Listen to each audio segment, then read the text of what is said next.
Oh, hi there, everybody, and welcome to another Out of the Theater review. I'm, of course, joined by the Theo James to my Theo James, and we're in a little bit of a new little setup right here. Hello, son.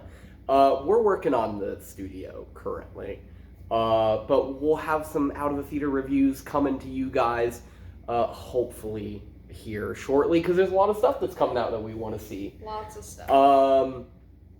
Little bit of a preface, we are both a little bit under the weather, and have been for a few weeks, and we've also been very, very busy, which is why there hasn't been a whole lot of stuff coming out, but that's going to change. We do have some stuff that we'll talk about at the end of this video, as far as like what's coming out this month. So, but we are just out of the theater for the new Oz Perkins Stephen King adaptation, The Monkey. Now, if you're watching this, hopefully the day it comes out, which will be February 14th-ish.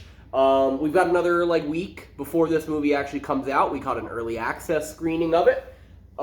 We saw it in Dolby, which is pretty sweet. Thank goodness we did. And it's awesome. It kicks ass. This movie's so good. It glows from within. You are just a little attention hog. Yeah, I kind of have nothing bad to say about it. I think all the performances are great.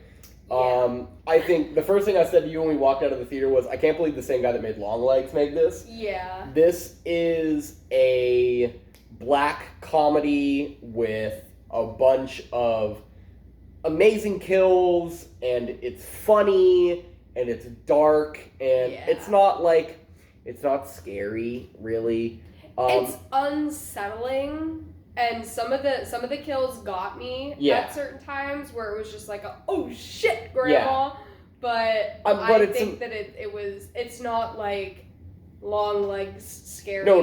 Where Longlegs is probably one of the scariest movies we saw last year. Yeah, and tonally, completely different. Now, completely different tone. You're not on the edge of your seat the entire time in this one. There are a couple moments where it's like, ooh, what's gonna happen next? It's more anticipation of, okay, who's gonna get it? Who's gonna get it? Yeah. And how are they gonna get it? Yeah, it's definitely it leans into its comedy for sure in the best way. For sure. And it's not campy. I don't think it's campy. It's pretty campy. It's pretty fun. I mean, okay, maybe it doesn't campy's not the right word. It doesn't take you out of the movie. And it doesn't take itself entirely seriously either. No. One of my favorite parts is it doesn't try to bash you over the head with any kind of lore. Yeah. It's a fucking wind-up monkey that kills people. Yeah, you're in it from the get. Yeah. You know what it is. You know what the bit and is that's from the and beginning. that's all is Stephen King. Hey, guess what? It's a fucking monkey that kills people. And that's it. It's funny. It's fucking ridiculous. The direction from Oz is fantastic. I think Theo James, obviously the lead of this movie, is wonderful. Fucking awesome in this movie. He's so good in this movie. Playing double duty. Yeah. Two very different characters as well, which is fun. I think the script is great. It is a very Stephen King script. There's some disgusting shit boys, which you gotta have if you're Stephen King. You gotta have a bully. Yep. You gotta have, your stereotypical. Yeah, we get this one character that kind of waltzes his way into the movie that's like a very tertiary character. Gruesome fucking death. Yeah. But I was like, yeah, that's a Stephen King character. Yeah, quite literally. And the whole time in the very beginning, I was like, okay, when are we going to go to New England? Yeah. I was like, all right, when are we going to Maine? When are we getting there? And I gave you a little nudge when it happens, so. We get there about 25 minutes in the movie, but we're there and it's fun. Yeah, and this movie, it's only 98 minutes or something like that. It flew. It was great. There was no time during this movie where I was like, I'm bored. Because, again, it's dragging. It's a short story. Yeah. It's not a very complex premise. There's not a lot of ways. Stay tuned. I might read it. Yeah, there's not a lot of places to go with it. This can definitely be something that we talk about on the podcast in a longer format. But no, I think Oz really knocked it out of the park as far as the direction. I think the vibes are immaculate. This is a movie that I'm so excited to sit down and rewatch. Yeah, the vibes are very similar to Longlegs, in terms of it being a very 90s, like... Oh, yeah, setting-wise. There's a lot of wood very... paneling and scuzzy motels. What's really funny, though, is that this movie, yes, it starts in 1999, which I thought was really funny. I was like, that feels really late, because his aunt and uncle look very 80s, like, very, like, late 70s, early 80s. Yeah.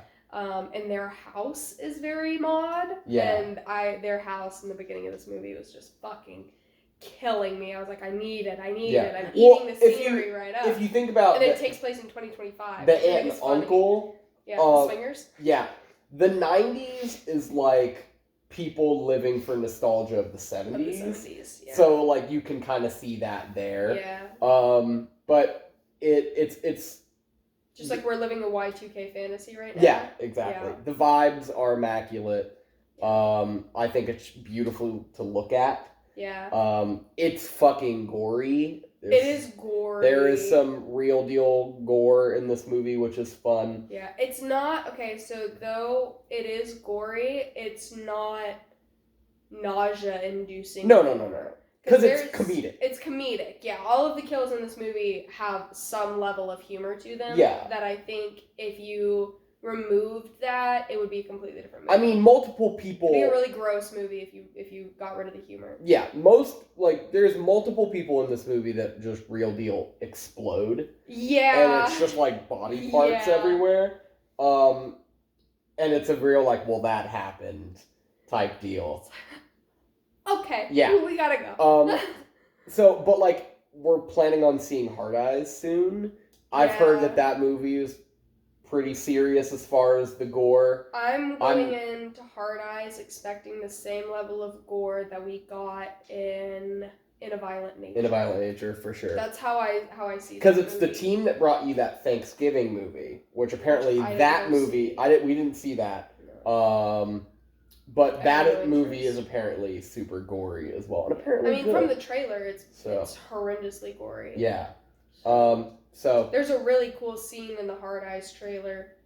The camera pulling through the girl's head. Yeah. That I'm very excited for. He kills him with a tire iron. Yeah. Which was insane. That was a crazy kill. Yeah.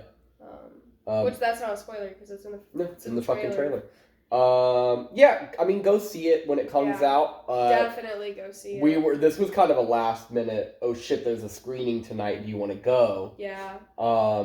And I'm really, really glad that we did, because it fucking kicks ass.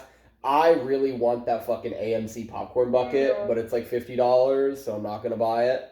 Yeah. But if anybody has like a creepy old like cymbal monkey toy, hit me up. I want to buy one. I want it for our home. I want cursed items in the house. No. So, yeah, it kicks ass. Yeah. I guess we will announce what our episodes are for the month. Yeah. We will be getting 2 of them. Yeah. We are still working on our best of 2024, so bear with us for that. That video will come to this here YouTube channel at some point. Because we have a lot of stuff to talk about and a lot of things that we really, really enjoyed last year. Yeah. None that were nominated for awards. No. But that's okay, looking at you, Academy. Yeah. No, so to line up with a film that we will have an out of the theater review coming out, hopefully in the next few days after we record this one, we are doing The Red Hulk, Thunderbolt Ross. Yeah. To line up with the release of Captain America Brave New World, which we're going to see here in the next couple of days, as well as for our main feed episode. We're doing a big honkin' boy. We're doing a big one. It's a big one, the start of Season 2 of Books vs. Blockbusters. We're doing the Sorcerer's Stone, motherfucks. Philosopher's Stone. Yeah, I'm not a Brit, I'm sorry. I have the British copy. I do too, but it's whatever. Philosopher's Stone. So it's really, of anything, it's just going to be us nerding out about Harry Potter for an hour. Yeah, which doesn't come at a very good time given J.K. Rowling's most recent stuff. However, we can still separate the art from the artist. I've said it before. So. I'll say it again. J.K. gave us a little bit of a sandbox, and then we discovered how much of a piece of shit she was. And we said, thanks, J.K., we'll take it from here. You can politely go fuck yourself. Yeah. And that's all we need, you know? Yeah. So, have a great day. Drink your water. And pass out love. Why the fuck not? I am gonna go, dance. I'm gonna go try and kill my twin. In the womb. My placenta.